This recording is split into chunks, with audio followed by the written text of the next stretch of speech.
And so that's it. But if there are any questions, I'd be happy to answer them. Let me see if they're in the chat. I can see them. I'll take them as they come in. So first one was from Mansi. During your 3 months of following extreme diet, were you working out, cardio, strength training? If yes, for how many days a week? So Mansi, both during that 3 months of extreme diet as well as later, I was doing cardio for sure. Strength training, I increased it over time. But I can tell you that today, my own observations for myself as well as the thousands of people that have now gone through these programs, I'll give you two answers. Number one, strength training, you should try and do it 2 to 3 times a week. Okay, of 45 minutes. It's important you do your strength training with at least the first few sessions. Do it with someone who knows what they are talking about, because the last thing you want to do is get injured. Because once you get injured for 3 months, you're out, and that's worse. Sort of build it up. So strength training 2 to 3 times a week, and cardio. In cardio, I'll put in 2 buckets. Walks, which is called zone 2. Your heart rate is not very high. It's not very low, but it's about 110, 120 beats per minute. You go for a brisk walk. That's zone 2. And that you should try and do as much as you can, right? Through the day, you should constantly be moving. You don't want to be doing 10,000 steps in the evening, but the rest of the day you're sitting around. I'd rather do 7,000 steps a day, but distribute it throughout the day. So one part of cardio is low intensity zone 2. The other is get your heart rate high.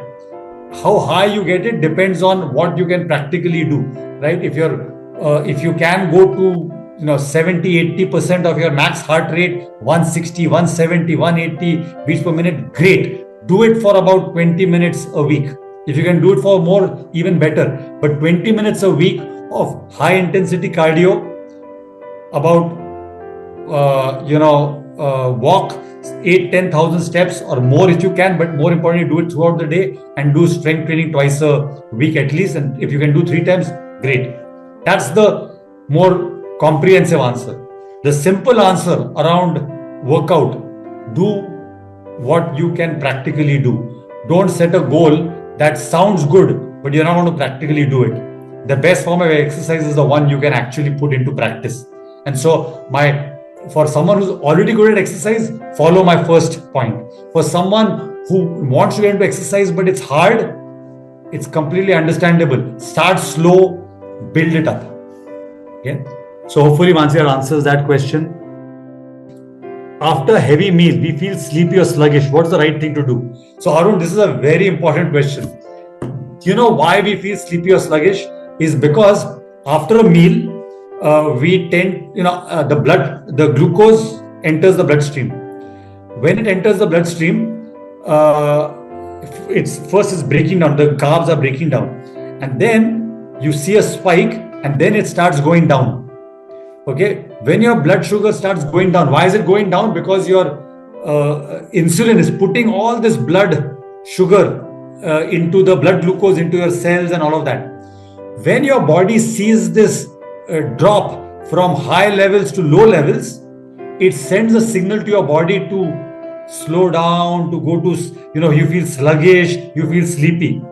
Okay, and so the one way to get around feeling sleepy, so try this next time. After a meal, for within 5, 10, 15 minutes, whatever you're comfortable with, start going for a walk. I know you're going to feel a little bit sleepy, but before that sluggishness sets in, go for a walk. What you will find is amazing. Within 15 minutes of that walk, by the end of the walk, you will actually feel energized. You won't feel sleepy. But if you don't do that and you feel sleepy and you lie down in bed, you'll actually sleep. Okay? And so there is a reason the way the body behaves, it tries to make you think that you need to sleep, but that's because you had a big glucose spike and that's dropping. And so simple answer, try going for a walk after a meal as soon as possible, so that you don't have to walk fast. You just have to walk. You just have to move. And And I'd love to hear from you whether doing it, you could see that your sluggishness goes away or not. So yes, thank you. Amar, what's the ideal sleep duration for the age above 50 years? Is it different for different people? There is no such thing as ideal sleep duration, unfortunately.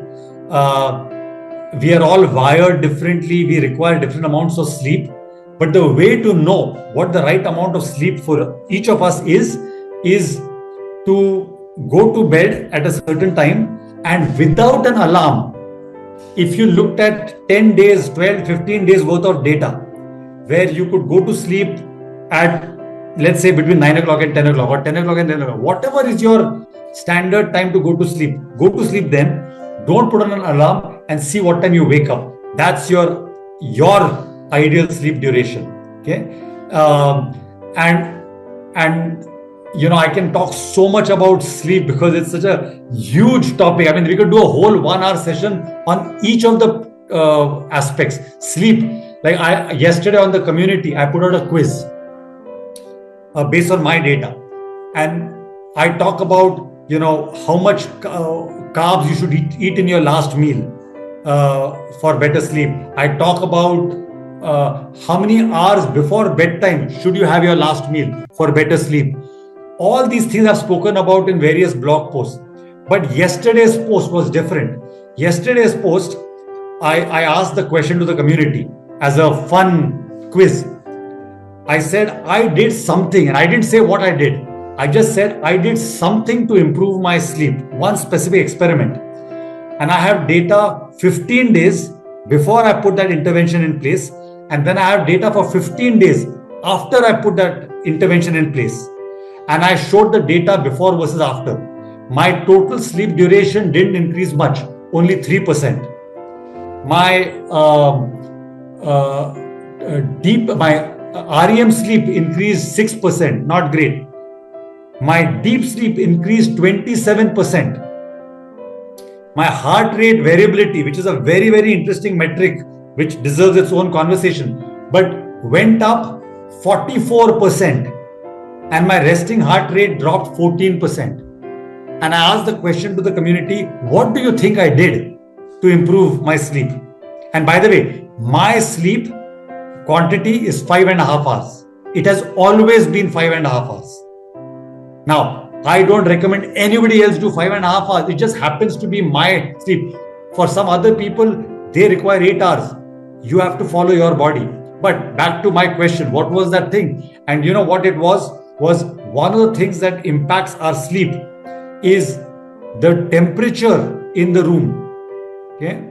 The temperature of the bed, the temperature in the room. How often do you wake up at 2 o'clock and think, I'm feeling a little bit hot?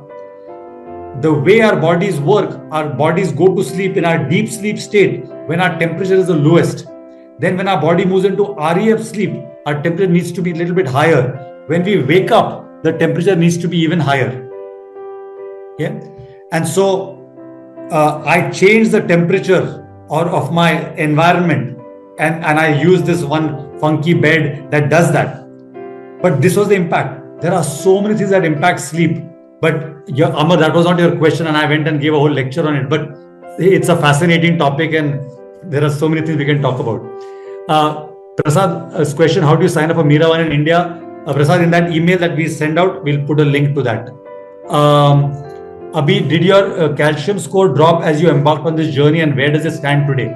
So in fact, that's a very good question, Abhi. So when one has I had very high coronary calcium score, so I was put on a statin because the objective of the statin is to stabilize the level of that plaque, because the plaque in itself is not the challenge. The challenge is sometimes the plaque flakes off and it causes a block, and so the statin is used to stabilize the plaque. Once you start taking statins, actually your calcification goes up, but the plaque stabilizes, and that is the more important thing. And so typically once you are on statins, very rarely will someone ask you to do a calcium score again. But what they do want to see is they will do a angio and to check whether there are any blockages, because a calcium score only tells you how much calcium you have in your system. It doesn't tell you where in your system it is. And that's where an angio is important. It will tell you where it is. And so angios after that have not revealed any blockages, but I will have to keep doing it every 5 years. But what it has done is it's ensured that the rate of further calcification has definitely slowed down relative to 11 years ago. So hopefully that answered your question, Avi. Eddie, thank you. The August 2015 to November 15 is phenomenal, but I did that in a way that I don't think I can ever sustain it. What I can sustain is these other things. But to answer your specific question, Eddie, I basically stopped eating all the desserts. I like sweet.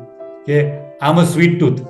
And so in those 3 months, I gave up everything. I remember I was at a dinner and there was Shrikhand, and the thought of seeing it in front of me and not being able to touch it was very, very disturbing. But for those 3 months, I didn't touch any dessert.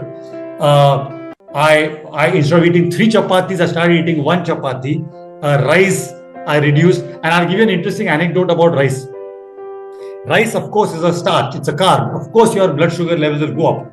But during my last 11 years of experimentation, one day by mistake, I learned something very interesting. Every time I ate rice and dal, I would see my blood sugar levels go up as expected. But I want to eat some amount of rice, so I'm willing to do it. One day, and because I have a continuous glucose monitor, I can see real-time data. One time, I did not see a spike in my blood sugar levels even after eating rice. And I'm like, how is this possible? For so many years, that's gone up, but one time it didn't go up. My continuous glucose monitor must have stopped working. Well, the data after that was still correct. So why would it just stop working that one time? And so I couldn't figure it out. And I went to my dietitian and she said, are you sure you're not telling me something? That you're telling me everything? I said, yeah. But then when I look back, I realized one thing was different that day. That day, I sat down to eat piping hot food for lunch and I got a call. So I went to take the call. It was a long call. I came back 1 hour later. The food had become cold. So I just went, put it in the microwave, heated it up again and ate it. Hot food again. I didn't think that was a very remarkable story. But then she said, you know what? We have learned about this in theory, but never seen it in practice. And I said, what's that? If you take any starch, rice, pasta, potatoes, any carbs, any starch like that, when we cook it, we heat it up. But when you let that cool down, the heating to cooling cycle of it cooling down changes the structure of the starch into what is called resistant starch. Some of you may have heard the term. Resistant starch is sort of the structure of the starch changes, and now that starch behaves more like a fiber than like a starch. And if you heat the food back up again, it does not change the structure back. It's a unidirectional change. And so if you now start thinking about what our grandmothers and great grandmothers would tell us, they would make the rice the earlier day, put it in the fridge, next day you eat it. There was science, just like there is science behind the post-meal walk. Shatapauli is that science. Putting rice, making it earlier day was also science. We have over time forgotten that science. We don't understand we just remember it as Shatapauli. But why? Nobody knows. Put rice, make rice the earlier day. Why? Nobody knows. There is science. Not everything that was said earlier is scientific, but there is enough that is scientific. And I think what we are doing is effectively rediscovering this.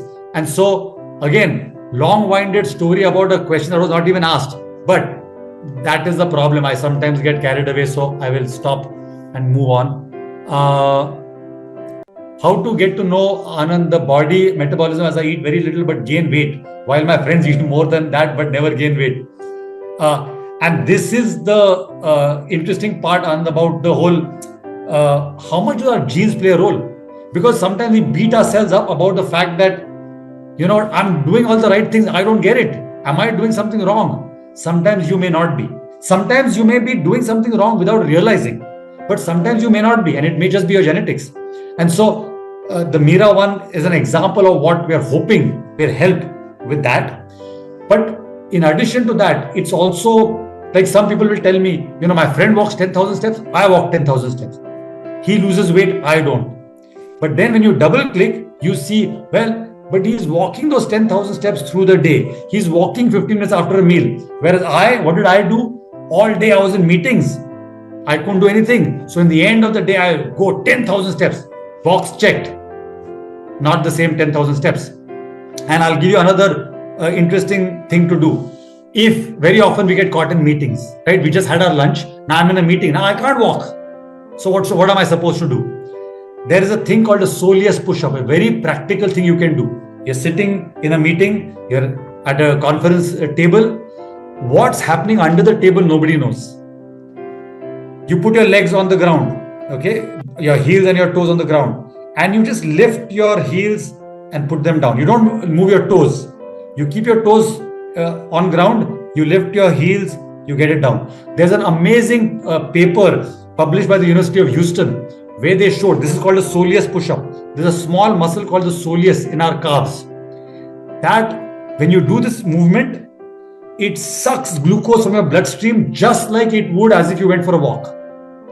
Okay, you do it for 15 minutes, but it will have the same impact. And so now you don't have to say, but I couldn't go for a walk. Well, here's another alternative. So,